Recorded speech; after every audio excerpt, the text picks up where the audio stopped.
еще знать, а я знаю только три выходи из круготы.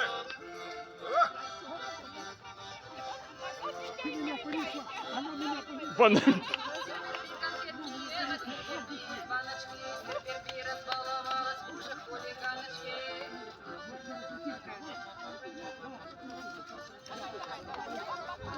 Не дивитесь на мене, що я худоватий, жодка сама не дала. Я не виноватий.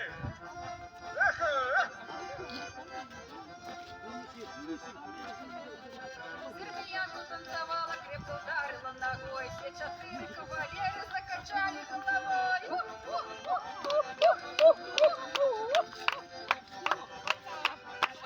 Дочка к матери бежит, расписали, говорит. Сам лучинка вытонила, только прозвище забыла.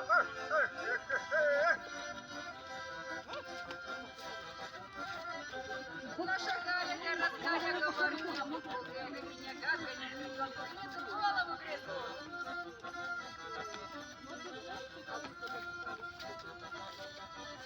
Гиля, поля, гиля, поля, гиля. Капула, добра, падає, дівчинка, розкою на хвосту.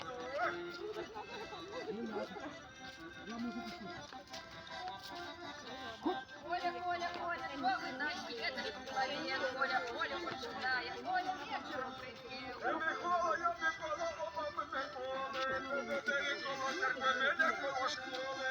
Не миллионов вызвали, его Михаил. Может, помните такого вот разинувший ходил? Я Михайло, оба ми Михайло. Коля, гаймо на дорозі, не потихаємо. Чего ж ты стоишь и не заходишь в хату? Я сегодня хлеб пекла, оближи лопату. Я в Марусі ночував, я в Марусі впився, я в Марусі за столом шапочку забився. Полюбила летчика, помала летає. Прикажу на аэродром, а их хоть награє. Ох, і так буває.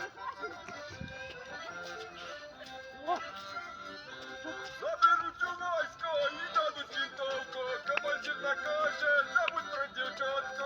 Еха! А тепер про війну. Це від Гітлер на осінні Богу молиться балаван. Помогіть білоруси з лесу вигнать партизан. Так?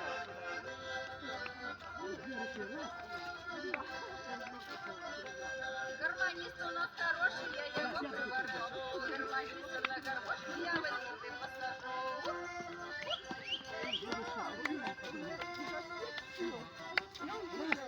Мы скакали, як умели, играли, як могли. Мы придем на турнир, а теперь домой пошли. Поет Юля Литвинова. Да? Она? Ну, голос ее такой.